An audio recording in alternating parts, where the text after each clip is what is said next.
So the Early Warnings for All initiative is an ambitious goal to ensure that all people on Earth are covered by early warning systems in the next 5 years. And it was established because we're seeing a tremendous increase in the number of disasters, often fueled by climate change, which means that people are not protected right now. There's a dearth of early warning systems, most often in the developing world and Africa, and yet we know early warning saves lives. And I quote during the Africa Summit recently in Nairobi, the UN Secretary General Antonio Guterres made it very clear, and he said that the implementation of early warning for all in Africa under the leadership of the African Union will be a success. And I think we need to build on that spirit.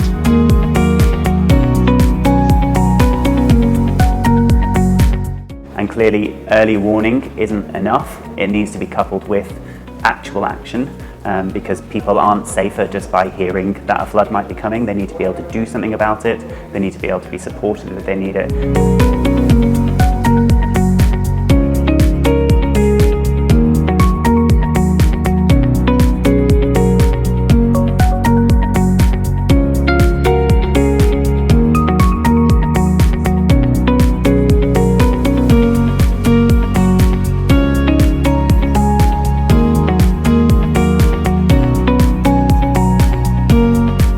As in the case of Nepal, we said early warning for all, but we said with all.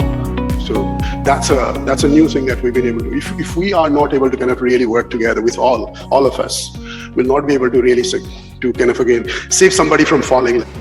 So I'm very aware of the fact that even a decade ago, anticipatory action, forecast-based financing, all of this work that's currently underway really didn't exist. It wasn't on the radar.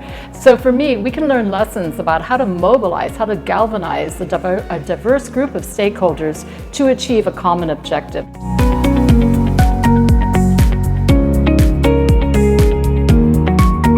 So one of the biggest challenges we're facing is about making the case politically for stronger emphasis on early warning. And that requires the evidence. So one of the big pieces we discussed this morning was how do we collect the data that we need to advocate to the politicians for the international processes, G7, G20 and others. COP is another important mechanism for us, but also by bringing in more partners.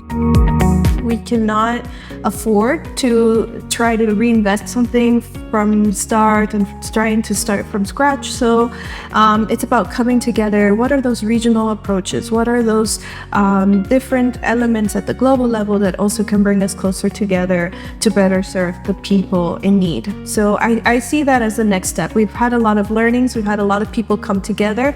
Now we really need to optimize on that and kind of pick up the speed.